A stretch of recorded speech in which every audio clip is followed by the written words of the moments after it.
The story within the story structure did make writing and directing this a bit more complicated, but it was also a lot of fun because I wound the stories together so that they started to feed and fuel each other.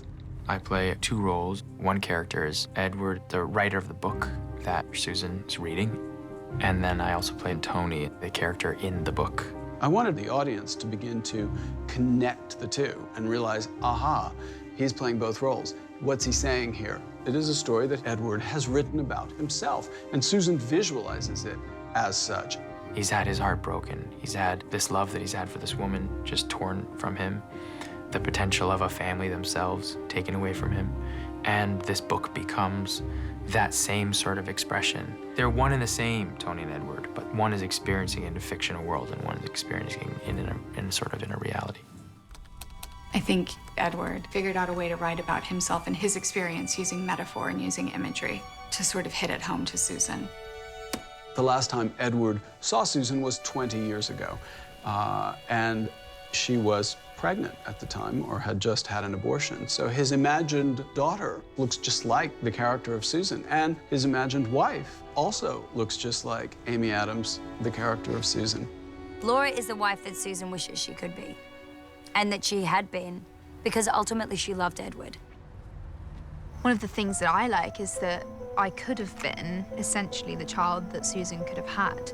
The connection between the flashback world and the inner novel that Jake's character, Edward, has written is quite obvious if you're looking for it. For example, the character of Roberto Andes, who's played by Michael Shannon beautifully, I think. You know, he's a classic, the good guy in the American West. He's iconic.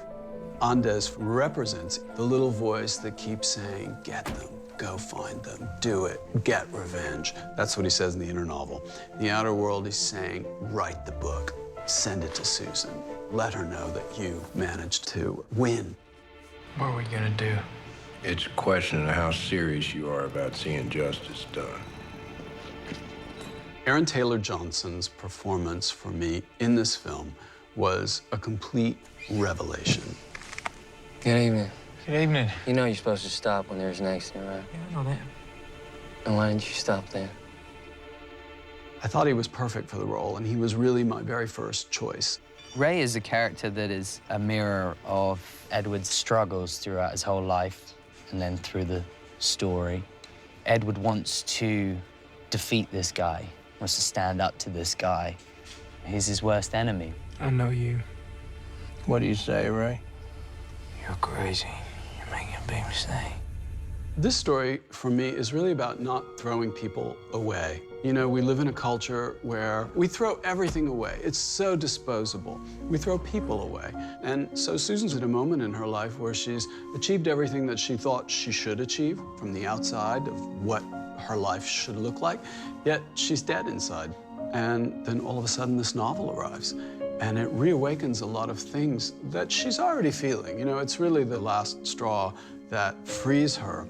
And so that's the central theme, and to me, that's an important one. When you have someone important, someone that you love, don't throw them away, don't let them go.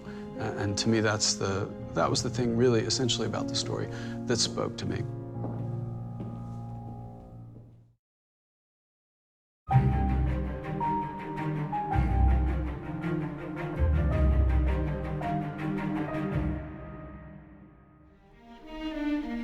From an early stage, Tom and I had talked about the kind of photographic templates or signatures of each of the three sections of the film.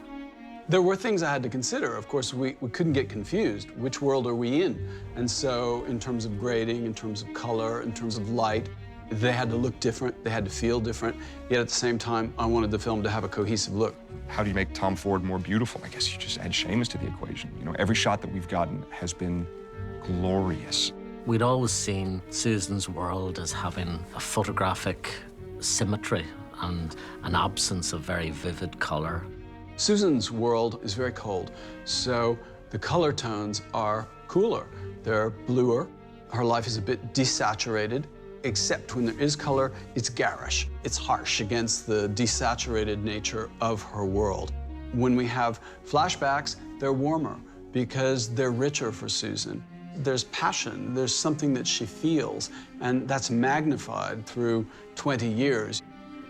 The inner novel is also highly saturated and gritty, and the light is a little more harsh. It's either strong sunlight or it's the light from one bulb. So that also has a different feel. We're very lucky to be shooting on film. So when we want to, we can push the granularity of the image, and that gives it real teeth, which I think is useful for that section of the story. I'm worried about you. Just look at me for a second. Look at me. I worked with Ariane Phillips on A Single Man, and I worked with Ariane Phillips on Nocturnal Animals. I think she's an incredible costume designer. Costumes really are about creating character and setting often many subtle cues, story cues for tone and place and emotion, as well as hints to the backstory or an interior life that a character has. One of the great things about working with Tom is that Tom is extremely detail-oriented, which is fantastic for me when it comes to costumes. I can safely say I've never had a more beautiful wardrobe in any film I've ever done. The pieces were extremely well thought out and beautifully tailored. Not only am I wearing Tom Ford design clothes, I'm actually wearing some of Tom Ford's own personal things. These studs are actually Tom's own. So they're sewn into the shirt because everyone is so scared of losing them. I think Tom likes to use some of his personal things in some of his films. He literally puts himself into each of these characters. And I think because of that, it becomes so personal and it becomes so emotional. It really pays off because you feel the detail and everything has been meticulously figured out. Because it's so clear in my mind, of course I'm very hands-on because I have a very clear vision in my head of what it should be. It's really nice working with a director with such a finely tuned sense of taste as Tom is. I mean, he's a genius and famously in that regard, and it really shows in this film. Nothing in my life is as beautiful as the world that Tom creates.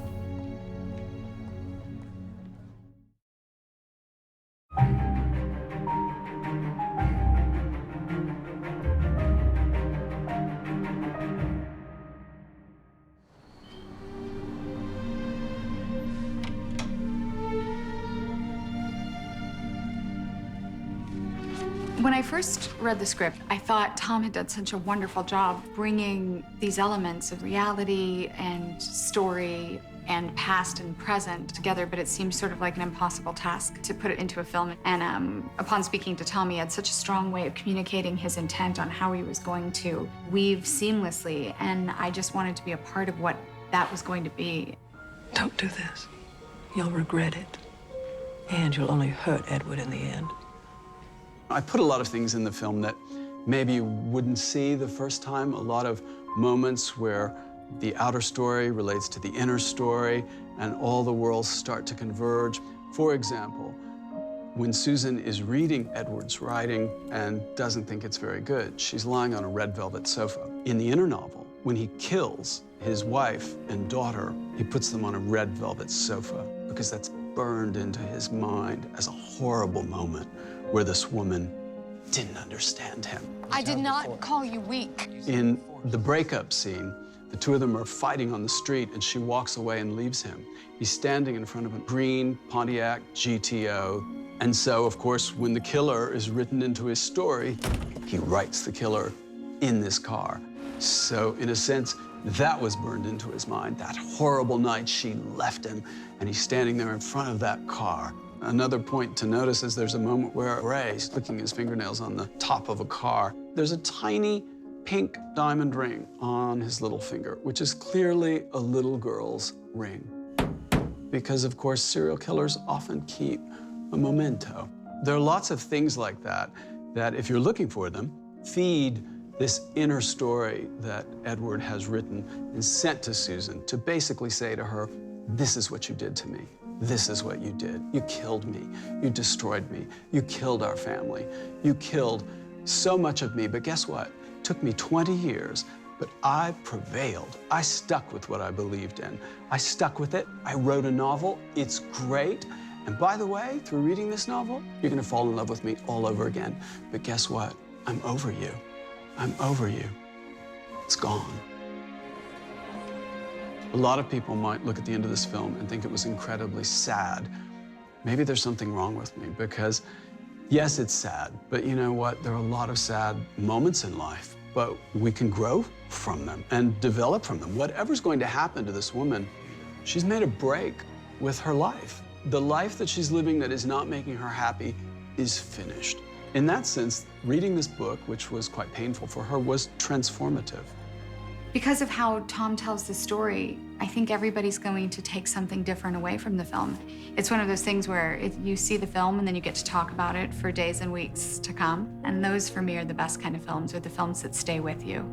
And this film definitely stays with you.